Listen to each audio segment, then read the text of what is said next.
सहनावतु सहनौ भुनक्तु सह वीर्यं करवावहै तेजस्विनावधीतमस्तु मा विद्विषावहै। ॐ शान्ति शान्ति शान्तिः। समस्तजनकल्याणे निरतं करुणामयं नमामि चिन्मयं देवं सद्गुरुं ब्रह्मविद्वरम्।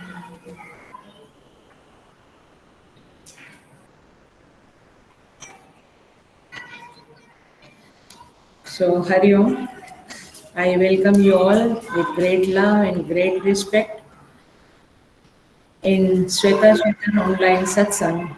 And today's special day, a Mahashivratri day, हम भगवान शिव जी को सभी लोग की तरफ से प्रणाम करते हैं और भगवान से आशीर्वाद की याचना करते हैं और भगवान से प्रार्थना करते हैं कि हम सबको साधना की ऊंचाइयों में प्रभु पहुंचाए।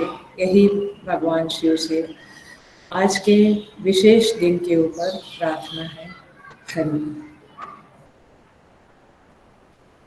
सो वी आर ऑन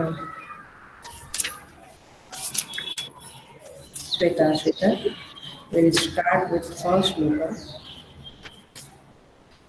हरि ओं ब्रह्मवादिनो वदन्ति किं कारणं ब्रह्म कुतः स्म जाता जीवाम केन त्वच सम्प्रतिष्ठा अधिष्ठिता केन सुखेतरेषु वर्तामहे ब्रह्मविदो व्यवस्थाम् कालस्वभावो नियतिर्यदुच्छा भूतानि योनि पुरुष इति चिन्त्य संयोगयेषां न तु आत्मभावात् आत्माप्यमीश सुखदुःखहेतोः ते ध्यानयोगानुगता अपश्यन् देवात्मशक्तिं स्वगुणैर्निगूढां यकारणानि निखिलानि तानि कालात्मयुक्तान्यदितिष्ठतेकः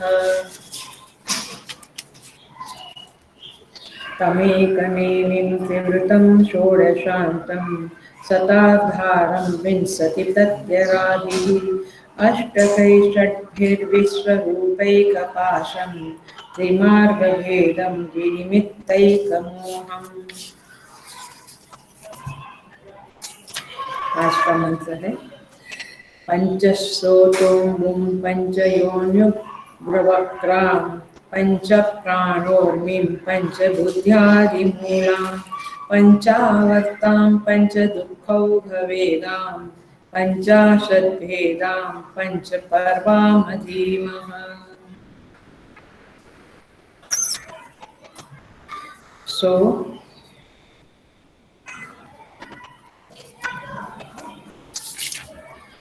यहाँ पर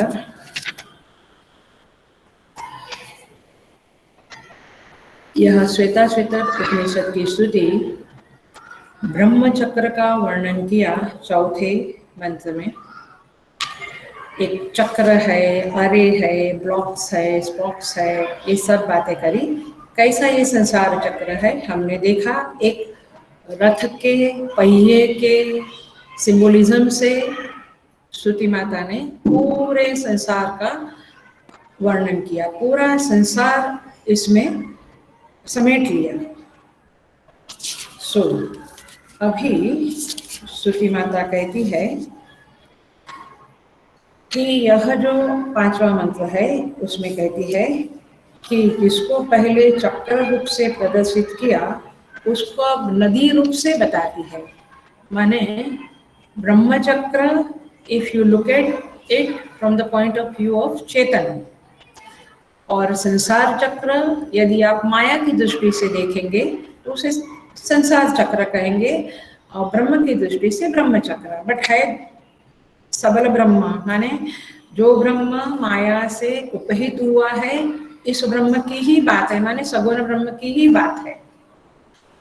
इसी तरह से अब जो पांचवा मंत्र है वहां पे श्रुति नदी के रूप में जगत का वर्णन करती है। पकड़ा आपने बात को? चक्र का था, अब नदी, यानी इसको आप ब्रह्म नदी कहो अथवा संसार नदी कहो, it's the same thing in the sense कि आप संसार की दृष्टि से संसार नदी कहोगे और आपके पास ज्ञान दृष्टि है तो उसको ब्रह्म नदी कहेंगे। सो इस तरह से अब ये ब्रह्म नदी का अथवा संसार नदी का वर्णन इस मंत्र में शुरू हो रहा है। इसको हम ट्रांसलेशन करके देखते हैं। बहुत सुंदर है, छोटा सा भाष्य है, देखेंगे हम। पंच स्रोत अम्बु, अम्बु माने पानी, इसलिए पंजाब शब्द है। पंच आब, आब माने जल, पानी। पंच स्रोत अम्बु, उस जो नदी है, अब बिल्कुल आप अपने चित्त के पीछे एक नदी का ही कल्पना रखना। तो जो नदी है उसमें 5 स्रोत है। जैसे गोमुख से गंगा जी उतरती है, आती है, वो स्रोत है, और गंगोत्री से उतरती है, बट गोमुख ये स्रोत है। वैसे ये जो संसार नदी है उसके 5 स्रोत है। ऐसा पंच स्रोतों अम्बु कह के उस नदी के 5 स्रोत है। क्या है सब कुछ हम देखते हैं। पंच योनि उग्र वक्राम, पंच योनि, योनि माने उत्पत्ति स्थान, उद्गम स्थान। इस नदी का 5 उद्गम स्थान है, एक नहीं 5 उद्गम स्थान नदी के हैं। कौन सी नदी? संसार रूपी नदी, याद रखना, संसार रूपी नदी। उग्र वक्रांत, लेकिन ये जो 5 उत्पत्ति स्थान है वहां से लेकर जो ये बहती है वो बड़ी उग्र है। उग्र माने भयंकर है, और वक्रा टेढ़ी मेढ़ी है। कैसी है? टेढ़ी मेढ़ी है। अब पंच प्राण ऊर्मिम, उस नदी की 5 तरंगे हैं। 5 तरंगे कौन सी है? पंच प्राण रूप 5 तरंगे हैं। पंच प्राण रूप तरंगे हैं। पंच बुद्ध्या आदि मूला, संधि देखना, 5 प्रकार के, बुद्धिया माने ज्ञान, 5 प्रकार के ज्ञानों का आदि मूल माने मूल कारण जो है वह एक है, वह है मन। आप लिख लो, उधर लिखना है तो। पंचबुद्ध्यादि मूला माने मन। 5 ज्ञान जो होते हैं, पंच ज्ञानेंद्रियों से जो ज्ञान आता है उसका जो मूल कारण है वह मन है। ओके। पंच आवर्तान, जिसमें 5 भंवर है, इसमें 5 भंवर है। आवर्त माने भंवर है, उस नदी में 5 भंवर है। पंच दुख औघ वेगान, दुखौघ 5 प्रकार के दुख रूप ओघ वेग वाली है। ओघ माने प्रवाह, और वेग माने उसमें जो वेग होता है वह वेग। 5 प्रकार के दुख रूप ओघ वेग वाली है, माने प्रवाह है और वेग वाली है।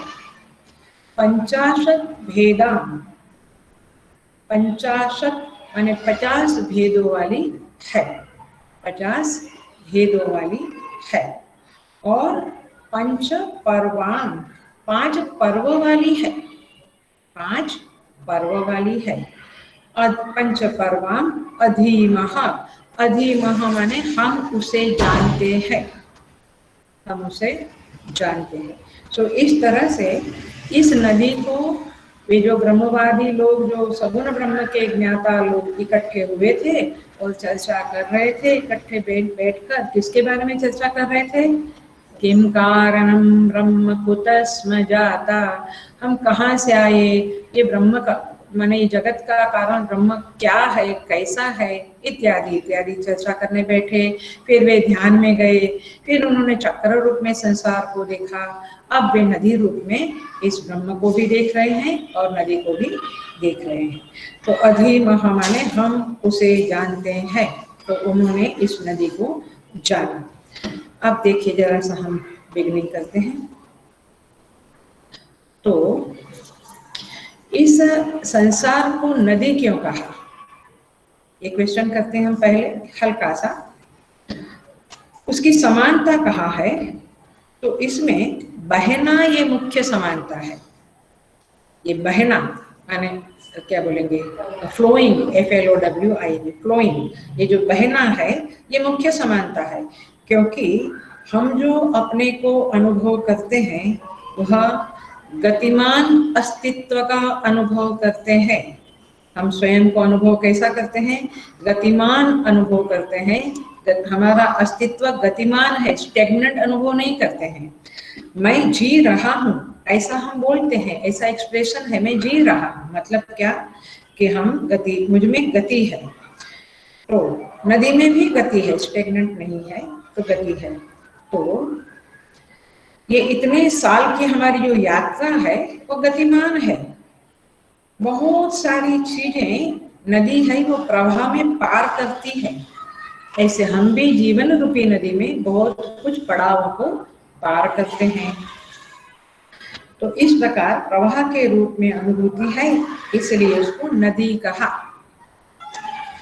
नेक्स्ट दूसरी एक बात है कि इसको नदी क्यों कहा, क्योंकि ये जो नदी का प्रवाह जो उग्र वक्र है, बड़ा भयंकर है, वक्र है, और इसीलिए हम इस नदी के उस पार नहीं जा सकते हैं। उग्र और वक्र नदी के पार जाना बड़ा मुश्किल है। इसी तरह से ये संसार रूपी नदी का भी जो दूसरा ओर है, छोर है, उधर हम पार नहीं जा रहे हैं। इसका मतलब क्या हुआ, ये जन्म मृत्यु से हम परे नहीं हो पा रहे हैं। इसलिए ये जैसे नदी में हम पार नहीं जा सकते हैं, इसी भयंकर उग्र वक्र नदी में, वक्र माने टेढ़ी मेढ़ी, ये संसार नदी भी ऐसी ही टेढ़ी मेढ़ी है। इस तरह से हम पार नहीं जा सकते हैं, जन्म मृत्यु के परे हम नहीं जा सकते हैं, इसीलिए संसार को घोर नदी कहा। तो मतलब कि जलधारा है, फिर भंवर है और मूल है, ये सारी चीजें इसमें नदियों में है। फिर दुःखौघ वेगम है, माने प्रवाह का वेग है कहीं कहीं। उसमें 5 विभाग है, पर्व माने विभाग है, पर्व माने विभाग है। तो इस तरह से 50 भेद है, 50 भेद है उसके अंदर। तो इस तरह से भेद माने अलग अलग माने टुटक टुटक हो जाना। तो इस तरह से जैसा नदी का है वर्णन, उसी सिंबोलिज्म को लेकर वो रूपक है और हम वो प्रतीक है, और हम उसको संसार के साथ तुलना करेंगे। इस मंत्र में तुलना की गई है, उस तुलना को हम अभी देखेंगे। हम शुरू करते हैं, बट बेस बन गया आपका, पक्का हो गया। संसार रूपी नदी है और यहाँ पे मैंने वो जो नदी है उसी को संसार नदी के रूप में ऋषि ने अनुभव किया है। तो यहाँ पे कहते हैं क्या है वो, यह पंचस्रोत अम्बु माने, पंचस्रोत अम्बु माने 5 ज्ञानेन्द्रिया ही जलस्थान है। जो 5 स्रोत है वो क्या है, पंच ज्ञानेन्द्रिया है। क्योंकि ज्ञानेन्द्रियों के द्वारा ही हमारे अंदर ज्ञान की धारा बहती है। बाहर से ज्ञान ग्रहण करती है ज्ञानेन्द्रियां, और फिर अंदर बहती है चित्त में। इज इट राइट, समझता है ना। तो 5 जलधारा जो है वो क्या है, पंच ज्ञानेन्द्रिया ही जलस्थान है। उस 5 स्रोत वाली नदी को हम जानते हैं। Everywhere you have to put it अधीमः अधीमः, इस तरह से लगाना। तो 5 स्रोत क्या है, पंच ज्ञानेन्द्रिय आपको पता है। श्रोतेन्द्रिय जो आकाश से बनी है, श्रोत स्पर्श रूप रस गंध, ये 5 घ्राणेन्द्रिय, श्रोतेन्द्रिय, चक्षु इंद्रिय, रसनेन्द्रिय, त्वक इंद्रिय। तो 5 इंद्रियां है, उसे कहते हैं पंचस्रोत अम्बु। पंचयोनि उग्र वक्राम, पंचयोनि माने, योनि माने कारणभूत और उद्गम स्थान, उत्पत्ति स्थान। तो यहाँ पे कहते हैं कि इस संसार रूपी नदी के 5 उद्गम स्थान है। क्या है वह, यहाँ पे लिखा है पंचभूतैहि माने पंचयोनि भी ही, कारणभूतैहि पंचभूतैहि, जो अपंचीकृत 5 महाभूत है जिसको हम सूक्ष्म पंच महाभूत अथवा तन्मात्राएं कहते हैं, वह तन्मात्रा अपंचीकृत पंच महाभूत क्या है?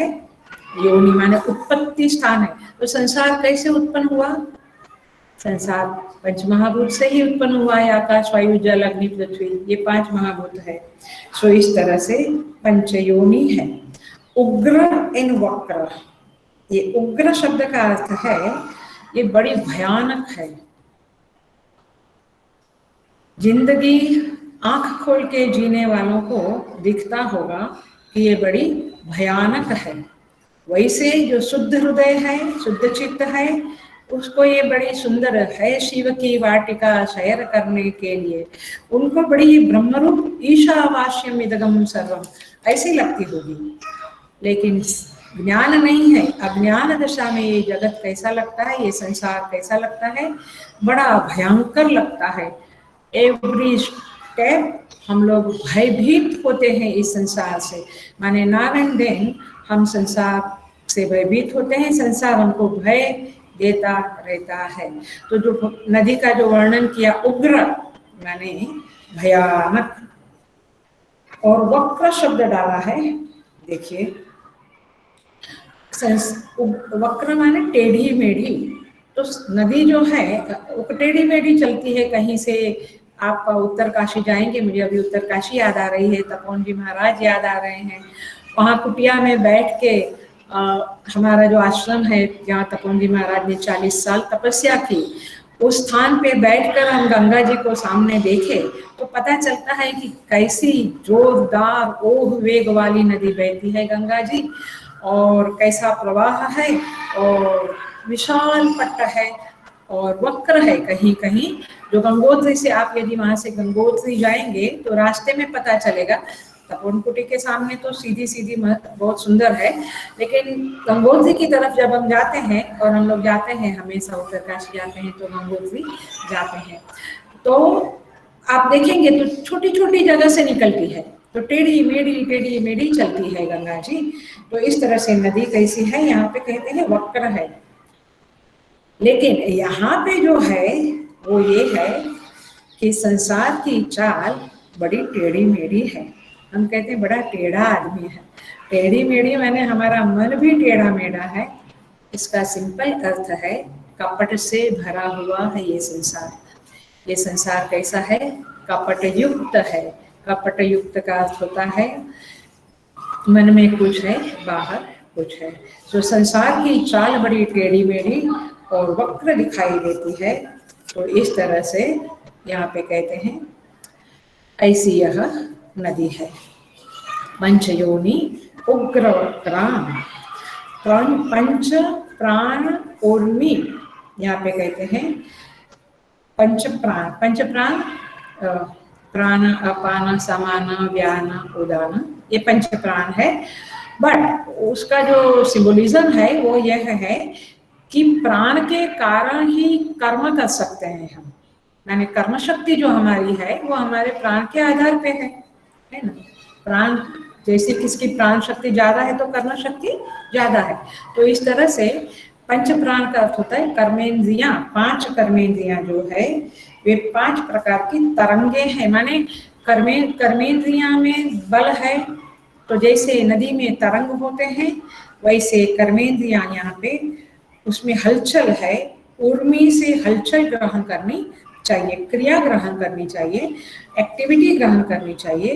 तो इसका अर्थ होता है पंच प्राण ऊर्मी। तो 5 प्राण वाली तरंगे हैं, मतलब कि कर्मेंद्रियां है। तो 5 ज्ञानेंद्रियां, ये संसार की नदी की बात चल रही है। 5 ज्ञानेंद्रियां, 5 कर्मेंद्रियां, पंच प्राण, माने उसमें पंच प्राण भी समझ लो, पंच महाभूत माने अपंचीकृत पंच महाभूत, और इस तरह से यह वर्णन चल रहा है। अब आता है पंच बुद्ध्यादि मूला। इसका अर्थ मैंने कहा मन। मन क्या है? 5 प्रकार का ज्ञान जो शब्द स्पर्श रूप रस गंध हम लेते जा रहे हैं, इसका मूल क्या है? मन है।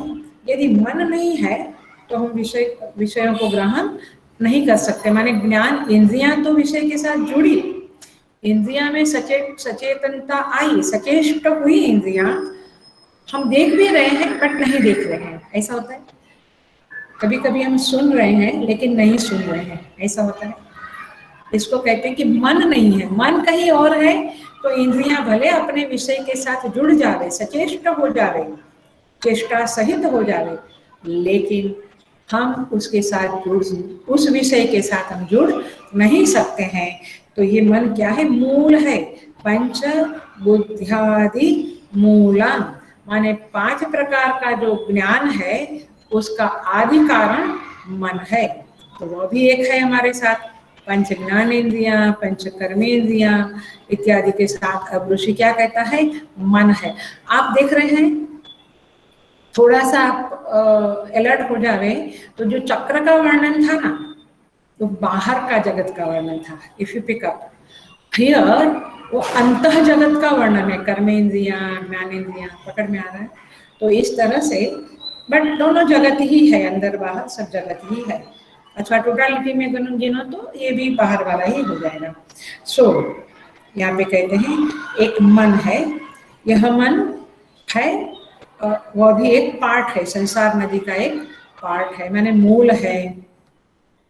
तो 5 ज्ञान प्रकार के ज्ञानों का मूल जिसका कारण है, माने नदी, ये संसार नदी बहती है तो बिकॉज ऑफ द माइंड। इसलिए यहाँ पे भाष्य में देखिए, आप बहुत ही सुंदर मंत्र लिखा है, ढूंढना और मुझे मैसेज में डालना कहाँ से है। थोड़ा थोड़ा होमवर्क शुरू करेंगे अभी हम लोग। सो यहाँ पे कहते हैं 5 ज्ञान जो है वो मनोवृत्ति रूपत्वात् सर्वज्ञानानां मनो मूलम कारणं यस्याः संसार सरितस्ताम्। कहते हैं समस्त ज्ञान मनोवृत्ति रूप है, करेक्ट, क्योंकि मनोवृत्ति से जुड़ा नहीं तो ज्ञान हम ग्रहण नहीं कर सकते हैं। तो ये मन ही संसार रूपी नदी का मूल कारण है, क्योंकि यहाँ कहते हैं मनसः सर्व हेतुत्वं दर्शयति, मनोविजृंभितं सर्वं यत्किंचित् सचराचरं मनसो हि अमनी भावे द्वैतं नैवोपलभ्यते।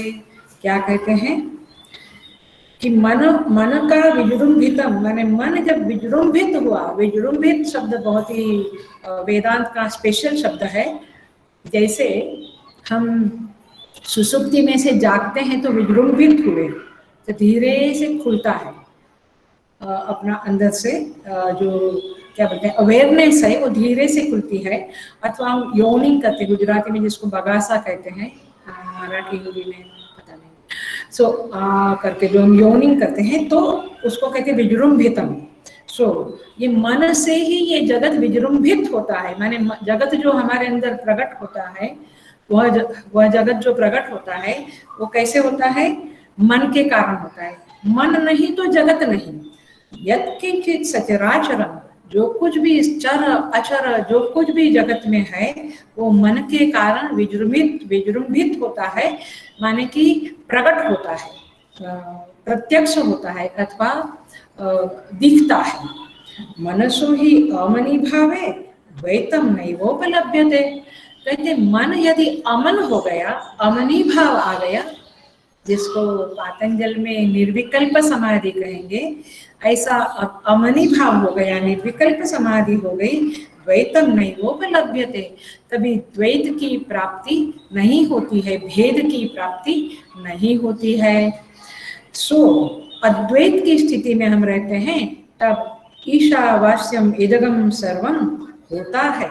तो सारा कुछ जो ईश्वर को न, ईश्वर से आच्छादित न देखकर हम भेद देखते हैं, ये वृक्ष है, ये पहाड़ है, ये व्यवहारिक दशा में ठीक है, लेकिन अन्यथा तो ये जो हम देखते हैं, तो ये भेद देखते हैं वो मन के कारण देखते हैं। यदि मन नहीं, समाधि अवस्था है, तो फिर ये जगत नहीं दिखता है। द्वैतम नैवोपलभ्यते, जगत माने संसार माने द्वैत और परमात्मा माने अद्वैत, सिंपल। आ रहा है। तो इस तरह से मनसो ही अमनि भावे द्वैतम नैवोपलभ्यते, द्वैत की उपलब्धि नहीं हो सकती है। तो ये भी संसार का एक अंग है। आप देख रहे हैं जैसे नदी के सारे अंग होते हैं, माने नदी के जो डिस्क्रिप्शन है, वर्णन है, उसको संसार के साथ कंपेयर किया जा रहा है। तो ये मन नाम की जो एक फैकल्टी है, उसको भी मूल कारण कहा है। आगे बढ़ते हैं। पंच आवर्तन, आज 7 बजे तक की क्लास है, क्योंकि हमारे यहाँ बाद में 7 से 8:30-9 तक रुद्राभिषेक का कार्यक्रम है। पंच आवर्तन, आवर्त माने भंवर। यहाँ पे कहते हैं कि 5 प्रकार की भंवर है। भंवर माने क्या कहेंगे इंग्लिश में उसको, वेव्स नहीं, एनीवे, हाँ बी, ओके, आप समझ रहे हैं। पंच भंवर, तो अच्छा भंवर क्या होता है ये मैं बताऊं तो आप समझ जाएंगे। भंवर चल रहे हैं का अर्थ होता है कि जहाँ पे जगह जगह पे नदी गहरी होती जाती है, उस समय पानी घूम कर बहता है, ऐसा गोल गोल घूम कर बहता है और घूम घूम सरीखा होता है।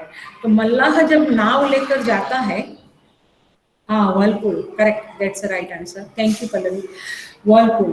तो जहाँ पे पानी घूम घूम कर बहता है, तो मल्लाह क्या करता है, जब नाव लेकर जाता है तो दूर से देख लेता है कि भंवर है, ये वर्लपूल है। तो तो वो क्या करता है, नाव को बचाकर चलता है, माने नाव उस तरफ ले नहीं जाता है, साइड से नाव ले जाता है, बचा बचा कर, भंवरी की तरफ न जावे ऐसे बचकर नाव को ले जाता है। लेकिन यदि उस भंवर में नाव फंस जावे तो वो घूमती रहती है, गोल गोल गोल गोल कर घूमती रहती है, कुछ 5-10 मिनट चक्कर लगाकर फिर डूब जाती है।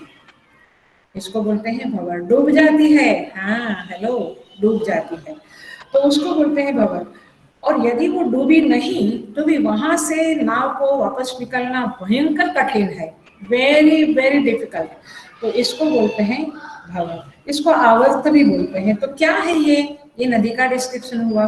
संसार नदी की तरफ आ जाओ तो क्या है ये, शब्द, स्पर्श, रूप, रस, गंध, ये 5 विषय जो है, ये 5 विषय जो है वह भंवर है।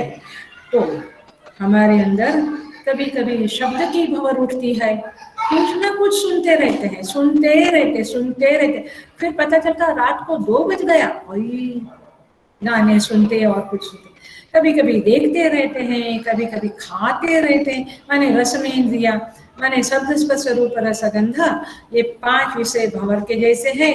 उसमें जैसे जैसे हम फंसते जाते हैं, डूब जाते हैं, फिर तो नदी पार करने की बात बहुत दूर की हो गई। तो इस तरह से कभी टेस्ट में, कभी रूप में, रंग में फंस जाते हैं। तो इस तरह से ये संसार नदी का वर्णन ऋषि कर रहे हैं। अब आगे आता है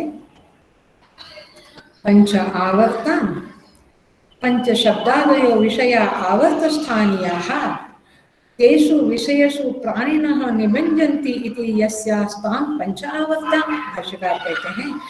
अब आगे कहते हैं पंच दुख ओघ वेगा, ये दुख माने दुख, कोई ऐसा नहीं होगा जो नहीं जानता होगा। तो दुख रूपी जो प्रवाह है, हेलो थोड़ा सा इस शब्द के प्रति अटेंशन दो।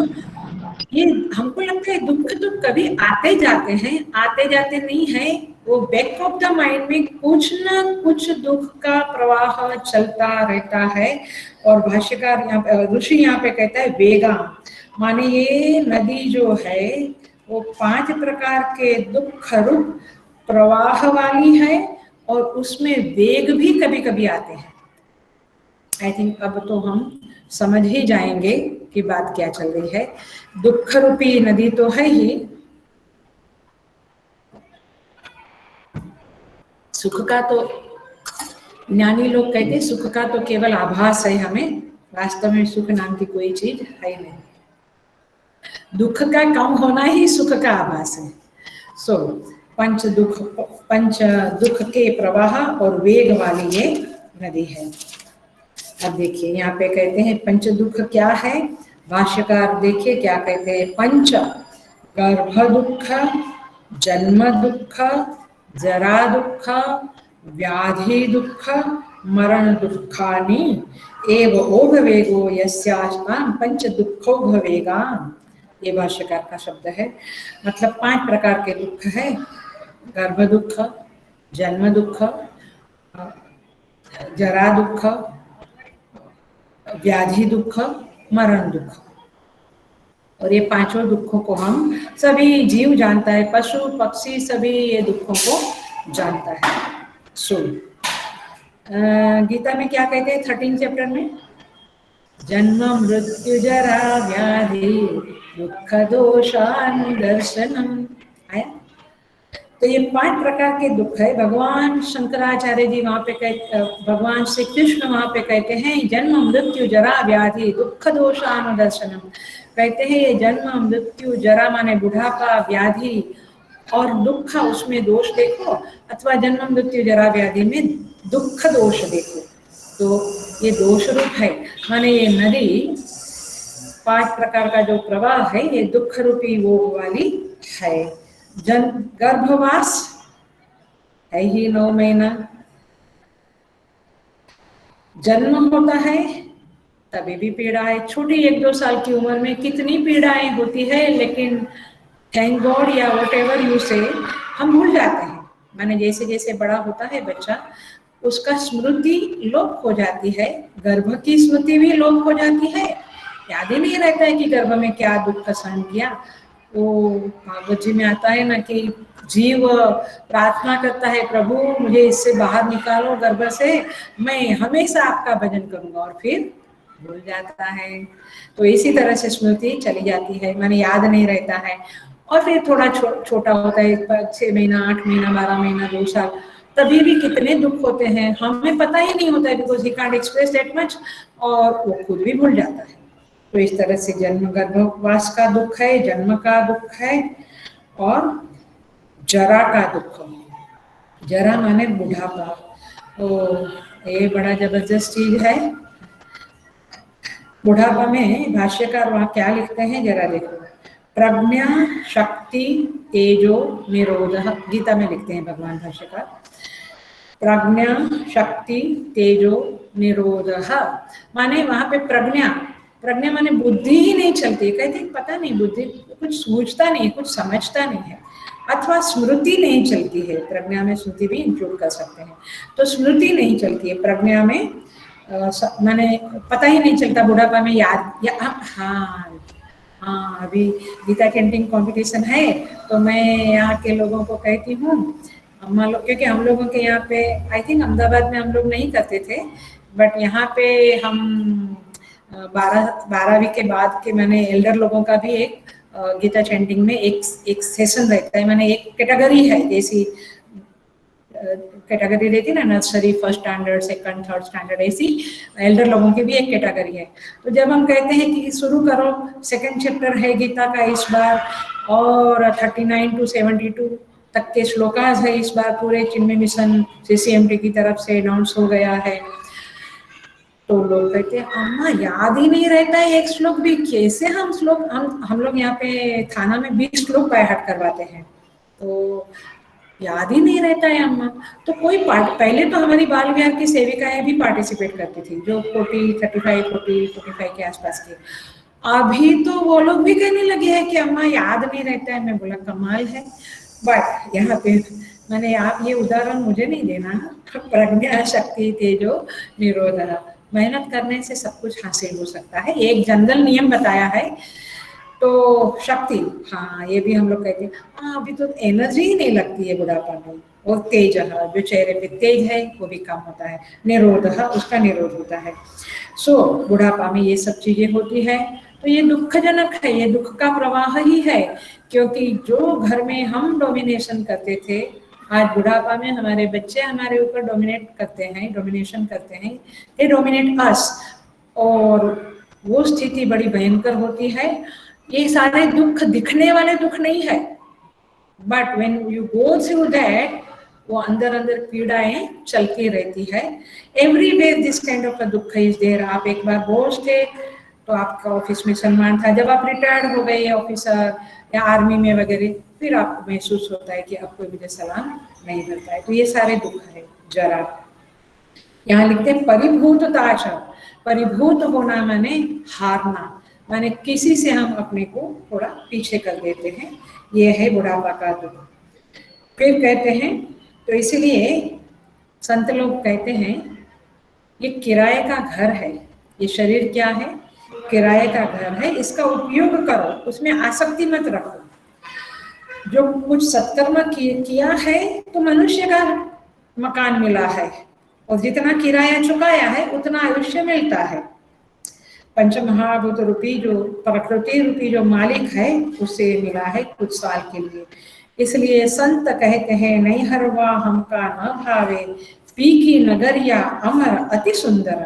परमात्मा का घर है, भगवान का जो है वही हमारी चित्त वृत्ति रहे, ये अति सुंदर है। तो ये ऐसा घर है। व्याधि, जन्म मृत्यु जरा व्याधि, मछली को पकड़ना होता है तो कुछ कांटे के साथ मांस डालते हैं तो गले में फंसता है, तो फिर वो तड़पड़ाती है, छटपटाती है। वैसे ही ये व्याधियां है, ये हमें उससे हम छटपटाते हैं कि ये व्याधि हट जावे, हमारे शरीर से निकल जावे। तो जैसे तो ये व्याधि का वर्णन है, ये भी एक प्रकार का दुख का प्रवाह है। मृत्यु तो हमें ऐसे नहीं पता है, लेकिन दूसरों को मरते हुए देखकर वे जो पीड़ा अनुभव करते हैं वो तो हम देखते हैं, लेकिन हमें क्यों लगता है कि मरण पीड़ा रूप है? क्योंकि जन्म जन्मांतर से हम मृत्यु को भी जन्म मृत्यु का अनुभव करते आ रहे हैं, वो संस्कार पड़ा है, इसलिए हमें मालूम पड़ता है कि मृत्यु भी दुख रूप है। जो उस समय में हमने पिछले जन्मों में मृत्यु का अनुभव किया होगा, उसके कारण जो हमारे कारण शरीर में वो जो वासना बैठी है मृत्यु के भय की या दुख की पीड़ा की, वो वासना हमें याद दिलाती है कि मृत्यु भयंकर है। तो इस तरह से यहाँ पे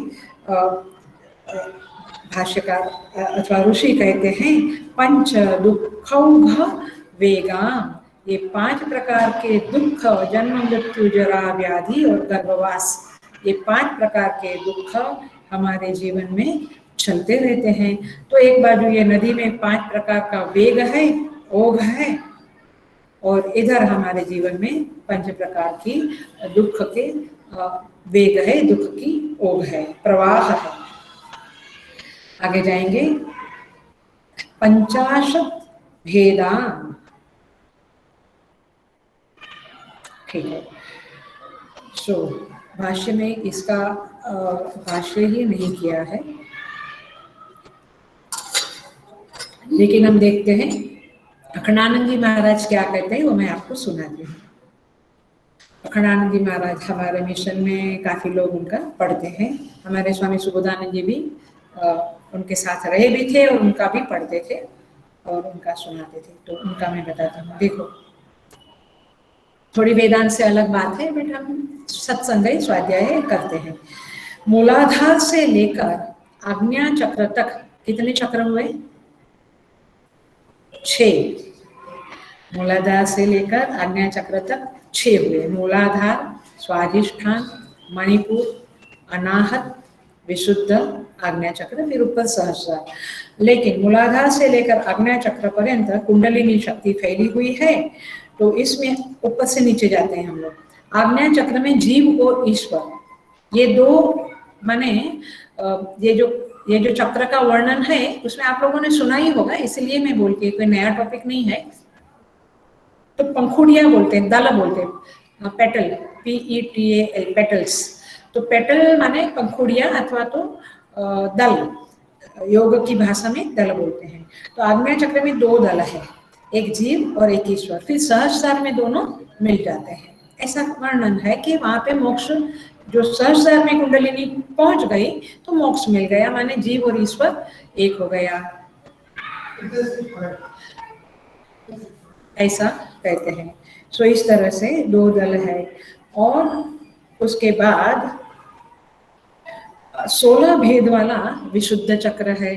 विशुद्ध चक्र गले में रहता है, तो उसको उसको कहते हैं 16 भेद वाली विशुद्ध चक्र में वाणी बैठी है, और उस वाणी में 16 दल हुए। कितना हुआ? 18 हुआ। और फिर इसके नीचे हृदय में अनाहत चक्र है, इसमें 12 दल है, 12। कितना हुआ? 16 और 2 18 और 12। तो अनाहत चक्र में 12 दल है, तो 30 हो गए। उसके नीचे मणिपुर चक्र 10 दल का है। दल माने पंखुड़ी अथवा 10 दल। तो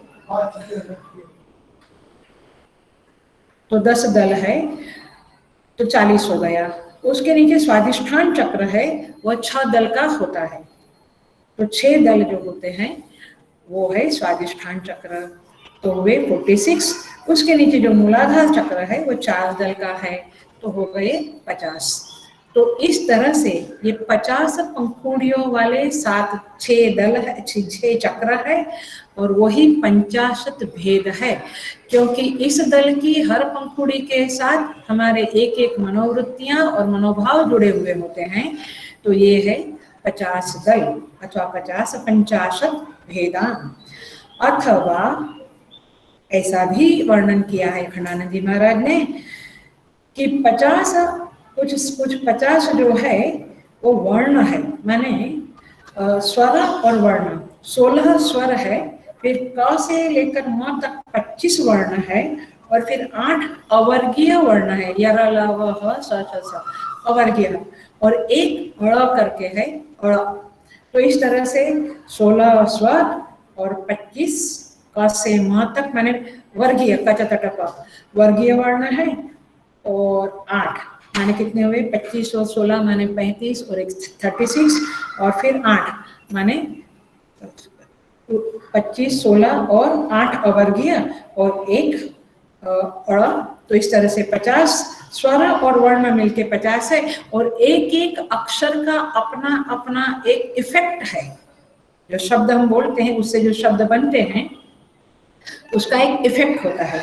तो इस तरह से यहाँ पे 50 वर्ण माने गए हैं, स्वर और वर्ण दोनों माने गए हैं, और उससे जो पद बनते हैं, तो इस तरह से 50 मनोवृत्ति कहो, 50 स्वर वर्ण कहो, 50 दल कहो। तो इस तरह से ये संसार में, संसार रूपी नदी में ये 50 भेदाः वर्ण किया गया है। आगे बढ़ते हैं। 50 में अनेक भी ले सकते हैं आप, लेकिन 50 का इस तरह से हम वर्णन किया। पंच पर्वाम पर्वाम अधीमः महा है, पंच पर्वाम अधीमः।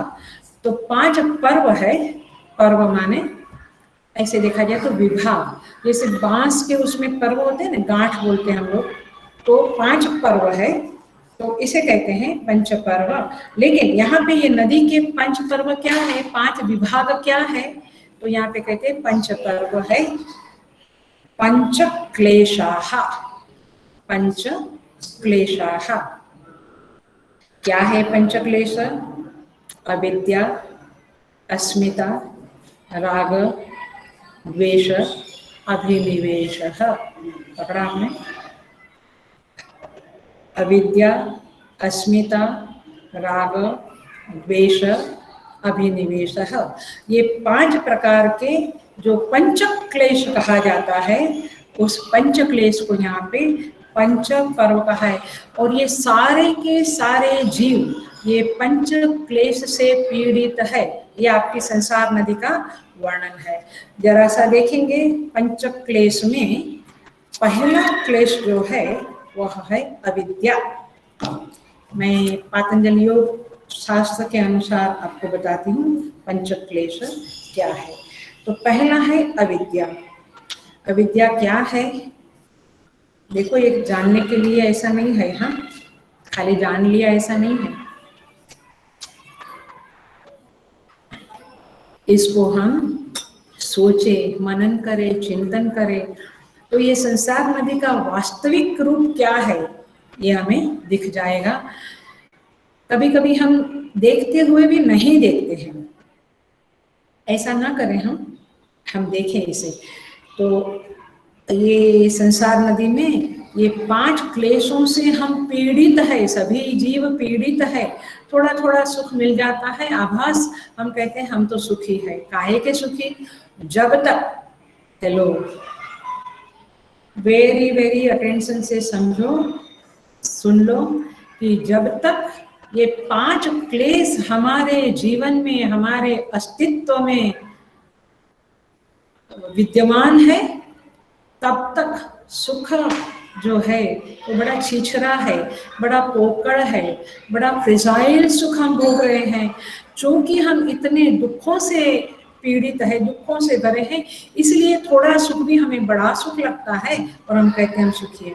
लेकिन ये 5 क्लेश को अपने अंदर और जगत में देखना कि कैसे ये विद्यमान है। पहला लेते हैं हम अविद्या। अविद्या क्या है? अनित्य, अशुचि, दुख, अनात्मासु नित्य, शुचि, सुख, आत्मख्याति अविद्या। माने जो अनित्य है उसमें नित्यत्व देखना। ये शरीर अनित्य है, लेकिन हमें लगता है कि हम तो हमेशा जिंदा ही रहेंगे, यू नो, लाइक ये शरीर ही हमें ये बताता है कि देखो हम कितने अविद्या में हैं। अशुचि, ये हार्ड मांस मज्जा अशुचि है, उसमें हमारा बड़ा अट्रैक्शन है, उसको अपवित्र के बदले हम पवित्र मानते हैं, बहुत प्यार करते हैं। दुख, दुख जो होता है उसको हम बहुत बार सुख मान लेते हैं, क्योंकि दुख, ये क्लेश शब्द का अर्थ क्या है समझ रहे हैं? क प्लस लेश, क्लेश, संस्कृत में क लेश क्लेश। क माने सुख, तो सुख स्वरूप परमात्मा हम है, हम सच्चिदानंद रूप है। लेकिन वो लेश, शायद इंग्लिश वालों ने अपने से ही LESS लिया होगा, तो लेश माने कम होना, कम होना, कम होना। तो सुख जो कम होते होते होते जाता है उसको क्लेश कहते हैं। पकड़ा आपने? क्लेश माने सुख का कम होना, जो हम सच्चिदानंद रूप है उसके बदले हमारा सुख कम कम हुआ, तो ये क्लेश है। तो ये जो दुख है वो क्लेश रूप है और उसको हम सुख रूप मानते हैं। माने भोग कैसा है? सारे भोग दुख रूप है, हम उसको कैसे मानते हैं? सुख रूप मानते हैं। बस यही एग्जाम्पल काफी है। सो भोग दुख रूप है, उसे हम सुख रूप मानते हैं। और अनात्मा, ये शरीर जड़ है, उसको हम, और आत्मा अलग चीज है, लेकिन हम शरीर को ही आत्मा समझते हैं, तो अनात्मा को आत्मा मानते हैं। ये जो विपर्य बुद्धि है, ये जो उल्टी बुद्धि है, ये जो अज्ञान है, इसको कहते हैं अविद्या। और इस क्लेश से हम सब पीड़ित है। जब तक ज्ञान नहीं आएगा, ब्रह्म ज्ञान, तब तक हम इससे पीड़ित रहेंगे। दूसरा क्लेश का नाम है अस्मिता। में ये क्लेश पूरा करती हूँ। दुख दर्शन शक्तियोः एकात्मता इव अस्मिता। क्या कहते हैं? दुख दर्शन शक्तियोः, दुख शक्ति और दर्शन शक्ति, माने दृष्टा और दर्शन, दृश्य, ये दो चीजें हैं। मैं कौन हूँ? दृष्टा, और मेरी बुद्धि, अंतःकरण वगैरह क्या है? दृश्य। बहुत डिटेल में नहीं जाएंगे, जाना है तो दृश्य विवेक का स्टडी करना। हम लोगों का तो थाना में चल रहा था, एंड में समाधि का श्लोकास आए और उस समय ये लॉकडाउन हो गया, थोड़ा रह गया। बहुत ब्यूटीफुल है, बहुत ही सुंदर ग्रंथ है दृश्य विवेक। तो आप वहां पे जाना, काफी अस्मिता शब्द के ऊपर ही है, आप ऐसा समझ लो, समझेगा। तो ये जो दृष्टा दर्शन शक्ति है और दृष्टा की शक्ति है, माने ये दोनों का क्या कहेंगे, एकात्म हो गया, दोनों में मिश्रण हो गया। तो इसीलिए दृष्टा चेतन है, बुद्धि जड़ है, दोनों का कभी एकता हो नहीं सकता, लेकिन एकता हो गया। माने क्यों हो गया? अविद्या के कारण हो गया। तो इसीलिए दृष्टा और दृश्य के संयोग को अस्मिता कहते हैं। लेकिन आप इतना ऐसे नहीं माने, इसको थोड़ा सा मैं और समझाने की कोशिश करूंगी। अस्मिता शब्द का अर्थ है, इंग्लिश में बोलूं तो the notion of individuality, the notion of individuality. उसको ऐसे भी मैं बोलूंगी कि जो आत्मदेव है वो अस्तित्व है, उस अस्तित्व में व्यक्तित्व का स्फुरण को अस्मिता कहते हैं, अथवा जीव भाव कहते हैं, अथवा अहंकार कहते हैं। तो अस्तित्व में व्यक्तित्व की स्फुरना जो हो गई, उसके कारण इस व्यक्तित्व को, इस अस्तित्व में व्यक्तित्व आया, और उसी को कहते हैं अस्मिता। मतलब कि जीव भाव, मतलब कि अहम अस्मि ईदृशम इदानीं, मैं इतना हूँ, ऐसा हूँ, ये जो सब कुछ आया, ये है अस्मिता क्लेश। और ये अस्मिता जो आई, उसके दो हिस्से बन गए। ध्यान से सुनना कैसे ये 5 क्लेश डेवलप हो रहे हैं। उसके दो हिस्से बन गए। एक हिस्सा जो फेवरेबल है, उससे राग की उत्पत्ति हुई इस पर्सनालिटी में, और जो अनफेवरेबल है, उससे इस पर्सनालिटी में द्वेष की उत्पत्ति हुई। तो राग रूपी क्लेश और द्वेष रूपी क्लेश हुआ। अविद्या, अस्मिता क्लेश, राग और द्वेष, 4 हुए। और फिर क्या हुआ, उस राग द्वेष से प्रेरित होकर शुभाशुभ कर्म हुए। उस कर्म का भोग देने के लिए शरीर आया, और उस शरीर के साथ जो तादात्म्य हुआ, उसका नाम है अभिनिवेश। ये 5 क्लेश है। डिटेल में जाएंगे तो इतना अच्छा लगेगा। ओ हो, ये 5 क्लेश से हम सफर हो रहे हैं, and we are not aware. मतलब कि हम बिल्कुल बेहोशी में जी रहे हैं। यदि हम अवेयर होते या है, तो इन 5 क्लेशों को दूर करने की जितनी साधनाएं शास्त्र में बताई है, वो दिलो जान से हम करते थे, करते भी है, ऐसा नहीं कि नहीं करते हैं।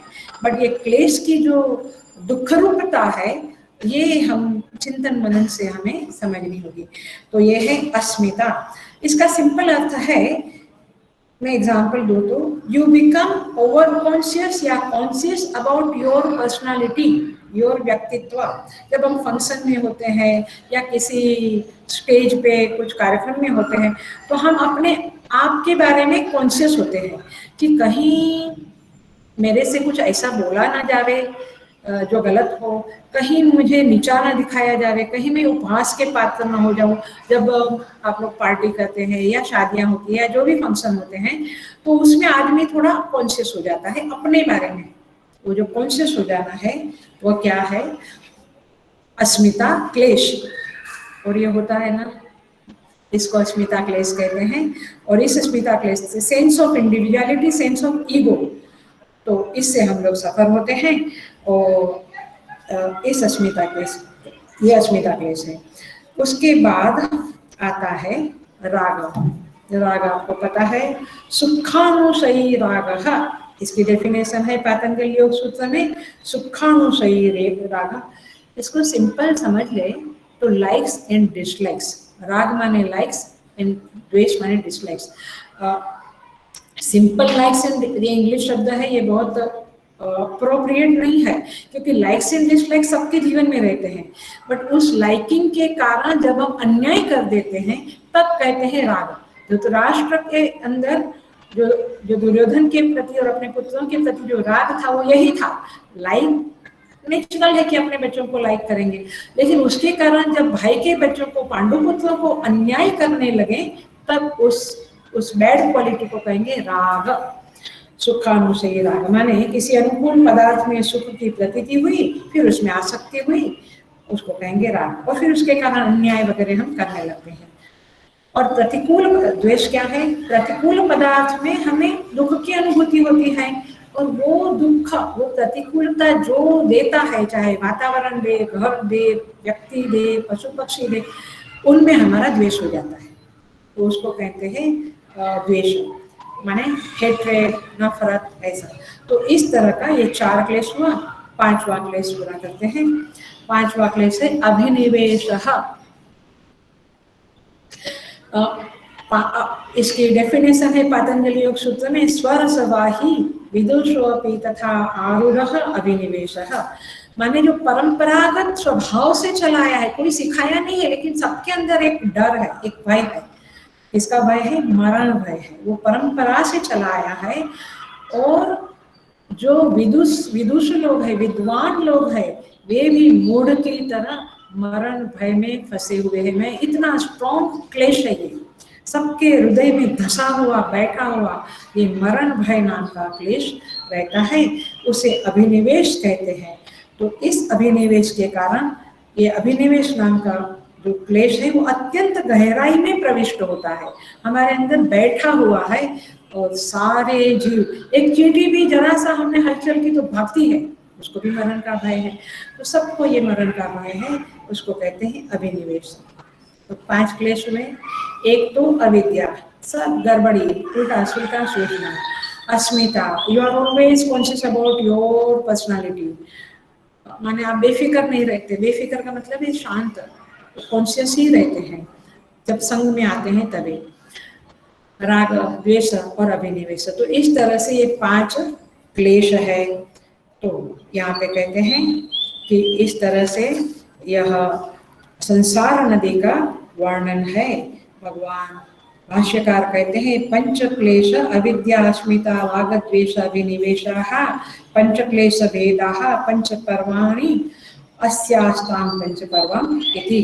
तो इस तरह से संसार नदी को हम जानते हैं। अधीमः, 5 ज्ञानेन्द्रियां, पंच महाभूत जो अपंचीकृत पंच महाभूत है, पंच कर्मेंद्रियां, पंच प्राण है, मन है, 5 प्रकार के विषय है, अवर्तम माने विषय है, 5 प्रकार के दुख है, गर्भवास जन्म मृत्यु जरा व्याधि, 15 भेदा है, माने 50 भेद वाला, 50 वृत्ति समझ लो। आपको कुंडलिनी में नहीं जाना है तो कुछ नहीं, 50 माने अनंत प्रकार की, उसका लक्षणा से 50 बोला।